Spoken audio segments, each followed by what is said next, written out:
ಗುರುವಾರ ಪ್ರತಿಭಟನಾ ಸ್ಥಳಕ್ಕೆ ಆಗಮಿಸಿದ ಕೆಐಎಡಿಬಿ ವಿಶೇಷ ಭೂಸ್ವಾಧೀನಾಧಿಕಾರಿ ಬಾಳಪ್ಪ ಅವರಿಗೆ ರೈತರು ಪ್ರಶ್ನೆಗಳ ಸುರಿಮಳೆಗೈದರು. 2013ರ ಕೇಂದ್ರ ಸರ್ಕಾರದ ಕಾಯ್ದೆ ಪ್ರಕಾರ ಕೈಗಾರಿಕಾ ನಿರ್ಮಾಣಕ್ಕೆ ಸ್ವಾಧೀನಪಡಿಸಿಕೊಳ್ಳುತ್ತಿರುವ ಕೃಷಿ ಭೂಮಿಗೆ ಯಾಕೆ ಪರಿಹಾರ ಬೆಲೆ ನಿಗದಿ ಮಾಡುತ್ತಿಲ್ಲ? ಈ ಹಿಂದೆ ಕೆಐಎಡಿಬಿ ಅಧಿಕಾರಿಗಳ ಮತ್ತು ರೈತರ ಸಭೆಯಲ್ಲಿ 80% ರೈತರು ಭೂಮಿ ಕೊಡುವುದಿಲ್ಲ ಎಂದು ಉತ್ತರ ನೀಡಿದ್ದರೂ ರೈತರ ನಿರ್ಧಾರವನ್ನು ಧಿಕ್ಕರಿಸಿ ನೋಟಿಸ್ಗಳನ್ನು ಜಾರಿ ಮಾಡಿದ್ದೀರಿ. ಸರ್ಕಾರದ ಕಾಯ್ದೆಗಳಂತೆಯೇ 50% ರೈತರ ಒಪ್ಪಿಗೆ ಇಲ್ಲದೆ ಭೂಸ್ವಾಧೀನಕ್ಕೆ ಅವಕಾಶ ಇಲ್ಲ. ಹೀಗಿದ್ದರೂ ಬಲವಂತವಾಗಿ ನೋಟಿಸ್ಗಳನ್ನು ನೀಡಿದ್ದೀರಿ ಯಾಕೆ ಎಂದು ಪ್ರಶ್ನಿಸಿದರು. 2023 ಮಾರ್ಚ್ 15ನೇ ತಾರೀಕಿಗೆ ನೀವು ಗೀತಂ ಕಾಲೇಜ್ಗೆ 104 ಎಕರೆ 3,13,00,000 ತಿರ್ರಂಗೆ ನೀವು ಮಾಡ್ಬಿಟ್ಟಿದ್ರೆ ಪ್ರೊಸೀಡಿಂಗ್ಸ್ ಬಂದ್ಬಿಟ್ಟಿದೆ ಗೌರ್ಮೆಂಟ್ ಅದು ಪ್ರೊಸೀಡಿಂಗ್ಸ್ ನಾನು ಒಪ್ಪಿಸ್ತೀನಿ. ಅಂದ್ರೆ ಇವನು ಓನರ್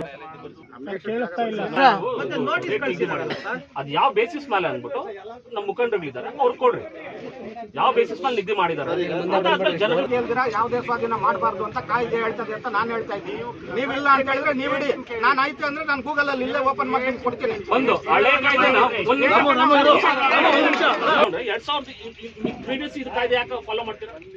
ರೈತರ ಮನವಿ ಸ್ವೀಕರಿಸಿ ಮಾತನಾಡಿದ ಕೆಐಎಡಿಬಿ ವಿಶೇಷ ಭೂಸ್ವಾಧೀನಾಧಿಕಾರಿ ಬಾಳಪ್ಪ, ಜಿಲ್ಲಾಧಿಕಾರಿಗಳು ಶಿಫಾರಸು ಮಾಡಿದಂತೆಯೇ ಪರಿಹಾರ ದರ ನಿಗದಿ ಮಾಡಲಾಗಿದೆ. ದರ ನಿಗದಿ ಮಾಡುವ ಅಧಿಕಾರ ಕೆಐಎಡಿಬಿಗೆ ಇರುವುದಿಲ್ಲ. ಕೆಐಎಡಿಬಿ ಕಾಯ್ದೆ ಪ್ರಕಾರ ಭೂಸ್ವಾಧೀನ ಮಾಡಿಕೊಳ್ಳಲಾಗುತ್ತದೆ. ಕೆಐಎಡಿಬಿ ಮುಖ್ಯ ಕಾರ್ಯನಿರ್ವಾಹಕ ಅಧಿಕಾರಿ ಮಹೇಶ್ ಮಂತ್ರಿಗಳೊಂದಿಗೆ ದಾವೂಸ್ ಪ್ರವಾಸದಲ್ಲಿದ್ದಾರೆ. ಜನವರಿ 22ರಂದು ವಾಪಸ್ ಬಂದ ಬಳಿಕ ಸಿಇಒ ಮಹೇಶ್ ಜೊತೆ ಮಾತನಾಡಿ ರೈತರ ಸಭೆ ಏರ್ಪಡಿಸಲಾಗುವುದು ಎಂದರು. ಇವತ್ತಿನ ಸತ್ಯಾಗ್ರಹದಲ್ಲಿ ರೈತ ಮುಖಂಡರು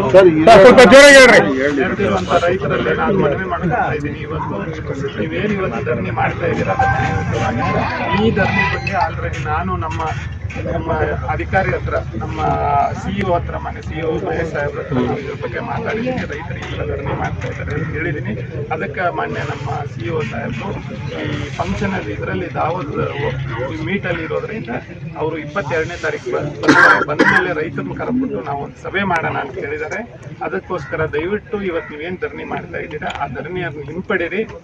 ಮಹೇಶ್, ಸಿಟಿವಿ ನ್ಯೂಸ್, ದೊಡ್ಡಬಳ್ಳಾಪುರ.